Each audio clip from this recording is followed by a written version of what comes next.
নমস্কার, আমি অ্যাস্ট্রোসিটি।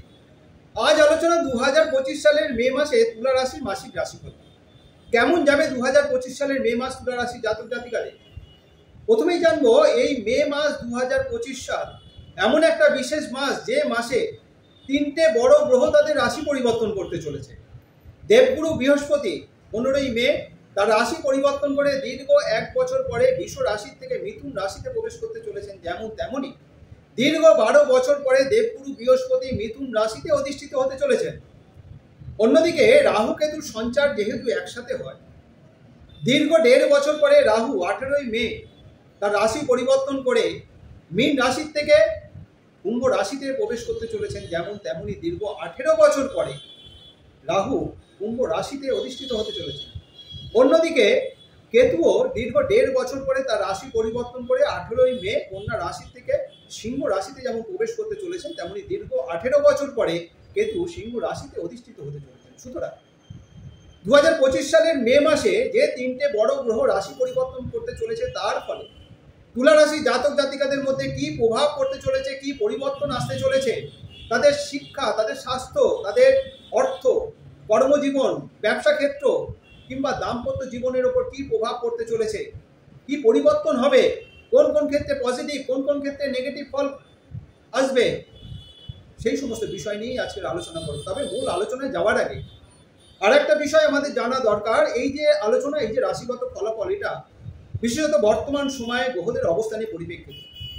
তুলা রাশি জাতক জাতিকাদের ব্যক্তিগত জন্মরাশি চক্রে গ্রহদের অবস্থান যদি শুভ অবস্থায় থাকে এবং তার সাথে বর্তমান গ্রহদের দশা অন্তর্দশার ফলাফল যদি শুভত্বের দিকে নির্দেশ করে, তাহলে শুভ ফলের পরিমাণ যেমন অনেকাংশে বাড়বে, তেমনি তুলা রাশি জাতক জাতিকাদের ব্যক্তিগত জন্মরাশি চক্রে গ্রহদের অবস্থান যদি অশুভ অবস্থায় থাকে এবং বর্তমান গ্রহদের দশা অন্তর্দশার ফলাফল যদি অশুভত্বের দিকে নির্দেশ করে, তাহলে শুভ ফলের পরিমাণ অনেকাংশে কম হবে।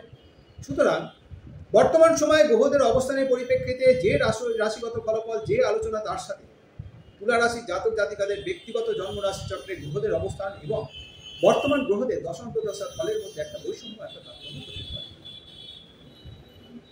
বর্তমান সময়ে অর্থাৎ মে মাসে রাশি অধিপতি শুক্র ষষ্ঠ রাশিতে শনি, রাহু এবং বুধের সাথে অবস্থিত। সপ্তম ভাবে রবি, অষ্টম ভাবে বৃহস্পতি, দশমে মঙ্গল এবং দ্বাদশে কেতুর অবস্থা। এই হচ্ছে মে মাসে গ্রহদের অবস্থা। রাশি অধিপতি শুক্র ষষ্ঠ রাশিতে রাহু, শনি এবং বুধের সাথে অবস্থিত হওয়ার কারণে স্বাস্থ্য সংক্রান্ত বিষয়কে কেন্দ্র করে মে মাসে তুলা রাশি জাতক জাতিকাদের বেশ কিছুটা উদ্বিগ্নতা, বেশ কিছুটা অস্থিরতার মধ্যে দিয়ে চলতে হয়।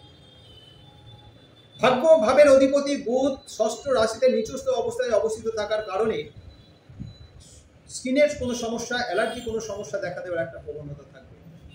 তাছাড়াও রাশি অধিপতি শুক্র ষষ্ঠ রাশিতে শনি এবং রাহুর সাথে অবস্থিত থাকার কারণে দাঁত কিংবা চোখের কারণে মাঝে মধ্যেই কষ্ট দেখা দেবে। শনি রাহু একত্রে ষষ্ঠ রাশিতে অবস্থিত থাকার কারণে খাদ্য খাবারের প্রতি বিশেষভাবে নজর রেখে চলতে হচ্ছে তুলা রাশির জাতক জাতিকাদের। অতিরিক্ত রিচ খাবার থেকে একটু সচেতন হতে হবে। অতিরিক্ত মশলা জাতীয় খাবার এই সময় বেশি না খাওয়াটাই বাঞ্ছনীয় হবে, নতুবা মাঝে মধ্যে পেটের কোনো সমস্যা দেখা দিতে পারে। সুতরাং গ্রহগত অশুভ প্রভাব, অশুভ অবস্থানের পরিপ্রেক্ষিতে তুলা রাশির জাতক জাতিকাদের মে মাসে স্বাস্থ্য সংক্রান্ত বিষয়ে মাঝে মধ্যেই কিন্তু একটা অস্থিরতা, একটা উদ্বিগ্নতার মধ্যে দিয়ে চলতে হবে। যে সমস্ত জাতক জাতিকারা বিদ্যা শিক্ষার সাথে যুক্ত রয়েছেন, বিদ্যা শিক্ষা যেহেতু পঞ্চম ভাব থেকে বিচার করা হয়, পঞ্চম ভাবের অধিপতি শনি ষষ্ঠ রাশিতে রাহুর সাথে অবস্থিত থাকায় বিদ্যা সংক্রান্ত বিষয়কে কেন্দ্র করে মাঝে মধ্যে কিন্তু একটা প্রতিকূল পরিস্থিতি, একটা বাধা বিঘ্নের মধ্যে দিয়ে চলতে হবে। এই সময় কিন্তু একটা পড়াশোনাকে কেন্দ্র করে অন্যমনস্কতা, একটা পড়াশোনায় মন না বসা, একটা অলসতার মধ্যে দিয়ে চলতে হবে। তাছাড়া বাধা বিঘ্ন একটা দেখা দেবে। এই সময় যদি কোনো রকম কম্পিটিটিভ এক্সাম থাকে, যথেষ্ট পরিশ্রমী, যথেষ্ট অধ্যবসায়ের মধ্যে দিয়ে কিন্তু সফলতা অর্জন করতে হবে, নতুবা সঠিক মূল্যায়নের ক্ষেত্রে বাধা আসবে।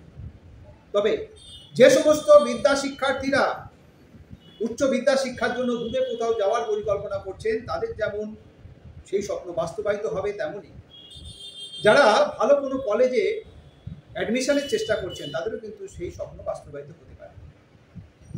অর্থনৈতিক অবস্থা তুলা রাশি জাতক জাতিকাদের শুভ।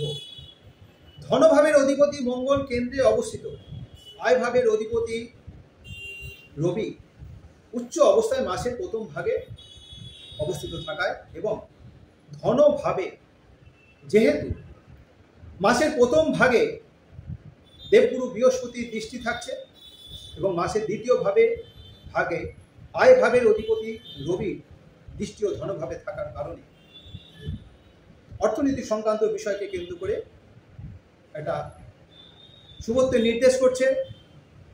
ভালো সঞ্চয়ের দিকটাও আশা করা যায়, তবে ভোগবিলাসের কারণে বেশ কিছু অর্থ ব্যয় হবে। সুতরাং সঞ্চয়ের দিকটা বিশেষ পরিকল্পনা করে বিশেষ প্ল্যানিং করে চলতে হচ্ছে।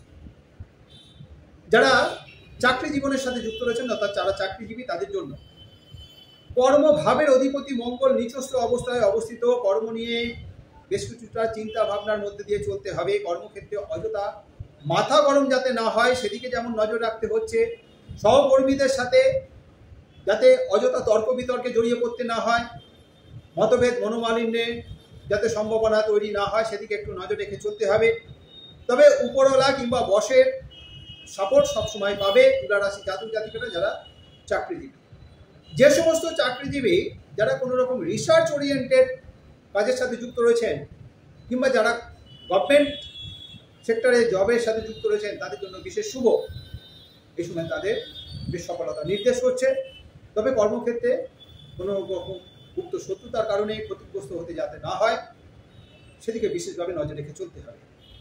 তাছাড়াও চাকরিজীবীদের এই সময় কর্ম সংক্রান্ত বিষয়কে কেন্দ্র করে দূরে কোথাও ভ্রমণেরও সম্ভাবনা থাকছে। কর্মক্ষেত্রে দায়িত্ব বৃদ্ধি পাবে, কর্মক্ষেত্রে কাজের চাপ যেমন বৃদ্ধি পাবে তেমনই কর্মক্ষেত্রে পরিশ্রম যথেষ্ট পরিমাণে বৃদ্ধি পাবে। যে সমস্ত জাতক জাতিকারা ব্যবসা বাণিজ্যের সাথে যুক্ত রয়েছেন তাদের ভালো মন্দ মিশিয়ে চলবে, ব্যয় প্রবণতা কিন্তু একটা থাকবে। কোনো রকম হঠকারী সিদ্ধান্ত থেকে একটু সচেতন থাকতে হচ্ছে। নতুন নতুন যে সমস্ত যোগাযোগ আসবে সেই নতুন নতুন যোগাযোগগুলোর ক্ষেত্রেও কিন্তু একটু সচেতন থাকতে হবে। ব্যবসা সংক্রান্ত বিষয়ে একটা চিন্তা বৃদ্ধি পাবে, পরিশ্রম অনুযায়ী আয়ের ক্ষেত্রে কিন্তু একটা বাধা তৈরি হবে। যে সমস্ত জাতক জাতিকারা রিলেশনের সাথে যুক্ত রয়েছে, রিলেশন যেহেতু পঞ্চম ভাব থেকে বিচার করা হয়,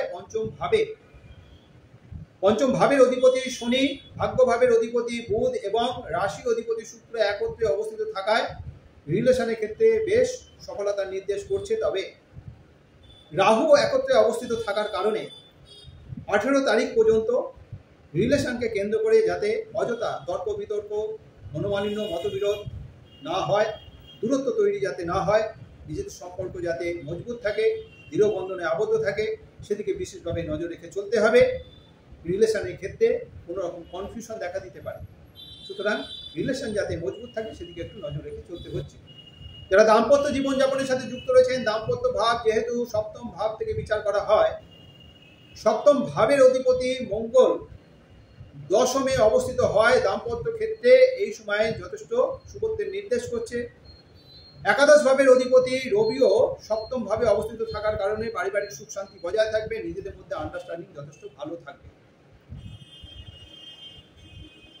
যারা দাম্পত্য জীবনযাপনের সাথে যুক্ত রয়েছেন তাদের লাইফ পার্টনার যদি কোনো রকম কর্মক্ষেত্রের সাথে যুক্ত থাকে, সেটা চাকরি হতে পারে, ব্যবসা হতে পারে কিংবা কোনো রকম প্রফেশন হতে পারে, সেই সমস্ত বিষয়কে কেন্দ্র করে কিন্তু একটা শুভ পরিবর্তন আসতে পারে, তাদের জন্য কিন্তু একটা শুভ বার্তা বয়ে আসতে চলেছে। সুতরাং যাদের লাইফ পার্টনার কর্মক্ষেত্রের সাথে যুক্ত রয়েছেন তাদের জন্য বিশেষ শুভ। ভাগ্য রাশি অধিপতি বুধ ষষ্ঠ ভাবে নিচস্থ অবস্থায় রাহু এবং শনির সাথে অবস্থিত থাকায় ভাগ্য কিন্তু বিশেষ সহায়ক নয় তুলা রাশি জাতক জাতিকাদের এই মে মাস। এই সময় কোনো রকম ইনভেস্টমেন্টের ক্ষেত্রে যেমন সচেতন থাকতে হবে, বড় ধরনের কোনো রকম কাজ এই সময় না করাটাই বাঞ্ছনীয় হবে। ভাগ্যভাবের অধিপতি যখন তার রাশি পরিবর্তন করে সপ্তম রাশিতে অবস্থিত থাকবে, তুলা রাশির সাপেক্ষে যখন সপ্তম রাশিতে অবস্থিত হবে সেই সময় কোনো রকম ডিসিশন নেওয়াটাই বাঞ্ছনীয় হবে। নতুবা এই মে মাসে ভাগ্যভাবের অধিপতি বুধ যতদিন ষষ্ঠ রাশিতে নিচস্থ অবস্থায় অবস্থিত থাকছে ততদিনই কিন্তু কোনো রকম বড় ধরনের দায়িত্ব না নেওয়াটাই বাঞ্ছনীয়। বড় ধরনের কোনো রকম সিদ্ধান্ত, বড় ধরনের কোনো রকম ইনভেস্টমেন্ট থেকে একটু দূরে থাকাটাই বাঞ্ছনীয় হবে। নতুবা ক্ষতি হওয়ার সম্ভাবনা থাকছে। সুতরাং 3 বড় গ্রহ যে রাশি পরিবর্তন করতে চলেছে তার পরিপ্রেক্ষিতে এবং অন্যান্য গ্রহদের অবস্থানের পরিপ্রেক্ষিতে তুলা রাশি জাতক জাতিকাদের মে মাসে কি প্রভাব পড়তে চলেছে, কি পরিবর্তন আসতে চলেছে, সেটা আলোচনার মাধ্যমে বোঝানোর চেষ্টা করলাম। এই আলোচনা যদি আপনার কাছে গ্রহণযোগ্য মনে হয়, যদি ভালো লেগে থাকে, অবশ্যই লাইক এবং শেয়ার আশা করব। যারা এখনো পর্যন্ত আমার এই চ্যানেলটিকে সাবস্ক্রাইব করেননি, আমার পরবর্তী ভিডিও পরবর্তী আলোচনাগুলোর লিঙ্ক পেতে অবশ্যই চ্যানেলটিকে সাবস্ক্রাইব করে নেবেন। আজ এই পর্যন্তই। ভালো থাকবেন, সুস্থ থাকবেন। ধন্যবাদ।